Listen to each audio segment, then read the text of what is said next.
Now there's one other plugin I'd like to talk about, and that's the VSS3 source reverb, which is again from the System 6000 on the PowerCore 6000. Now this, unlike a sort of convolution reverb, is an artificially generated reverb. It's got extensive modulation capabilities, it's very easy to use, it's got a very natural sound because it's got this chaotic response like natural reverbs do. It's got massive control, and that's probably why it's really loved in film and post-production, because you can really tailor the reverb in every kind of way to get the sound you want. I really love it on drums and percussion and that kind of thing, as I've said, because you can really sculpt the sound and get it to do exactly what you want it to do. It's also got a great modulation section which allows you to get those kind of classic reverb sounds with like a cascading, shimmering, warm tail to them. Now what I'm going to show you is very simple for this. I'm going to show you on a snare drum. It's actually part of the track that we're doing for the Global Connect project. But I thought it would be a good example to show you of the control we've got over it. So let's just hear the drum track.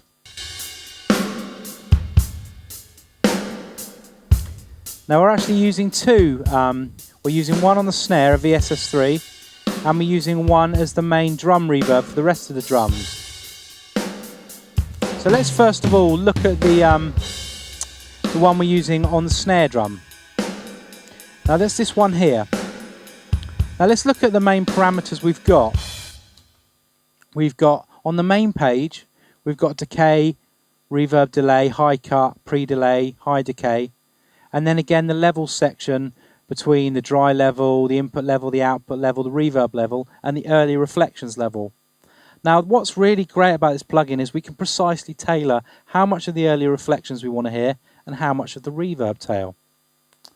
Now we've got a second tab which is for the early reflections. Again, you choose very simply from a few parameters. You've got the early reflection type, you've got the colour, the position of it, the size, the low cut and the balance. And then you've got the reverb tab. Now in the reverb tab we can choose again the type of reverb, the low cut, the high cut, the balance, the reverb width, the damping, the softening, the diffusion. But then we've got this great section called the Decay Crossover. Now this allows us to choose what frequency points that the different decay lengths cross, so we can precisely tailor whether we want the reverb to last a long time but in a very low kind of bassy muffled way, or whether we want it to be very short in the bass and very long high decay time in the top end of the EQ. So we can precisely sculpt the sound. We've then got the modulation tab. The modulation type, modulation rate and width. Again, this helps give us that kind of cascading, shimmering tail.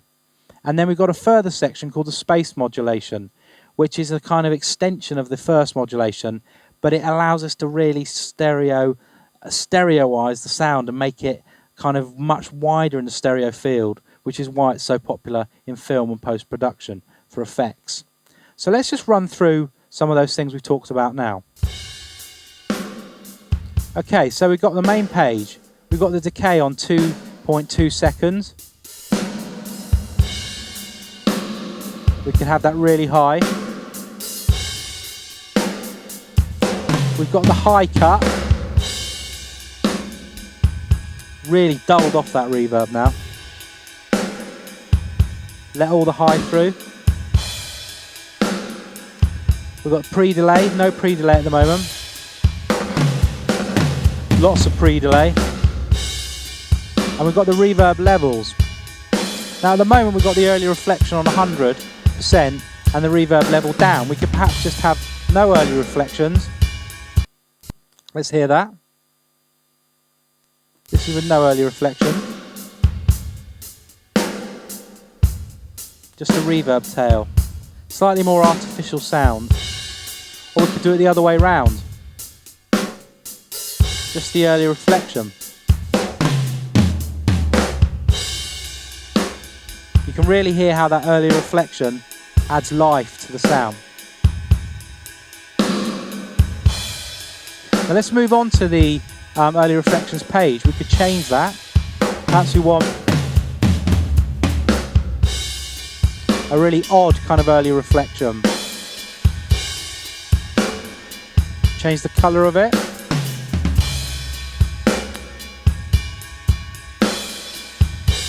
And we'll change the cutoff. So it's quite thin sounding. Let's put that back again.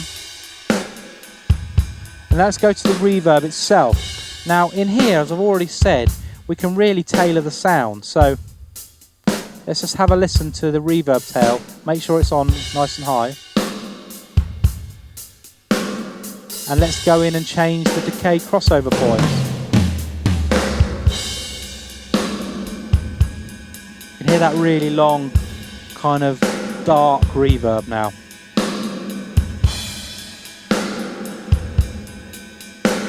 Very exaggerated. We may want to do the opposite. Let's have a really high decay at the top.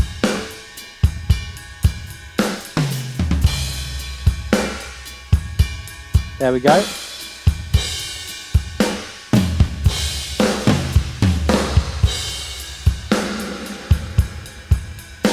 Bit more bottom end added again. I mean, it's just infinite what you can do. And it's so easy just to grab out and get the parameters you want. Now let's just have a look at the modulation section. At the moment we're not using any. Let's put some on.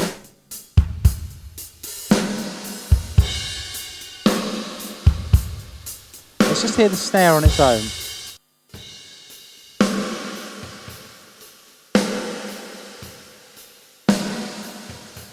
Hear how that tail is kind of moving around, which gives it that kind of unexpected and kind of random sound.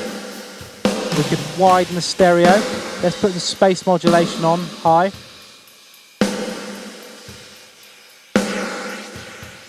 Now you can really hear what's going on there.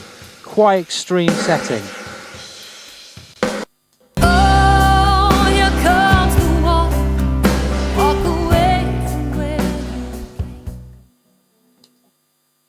Very easy, as I said, to get into the reverb and just grab the parameters you want.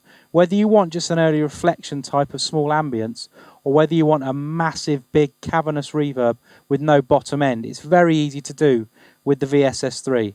As I said, I use it massively on percussion, drum sounds, and often on vocals where I don't possibly want a warm sound, but I want a more clinical, cold type of vocal sound.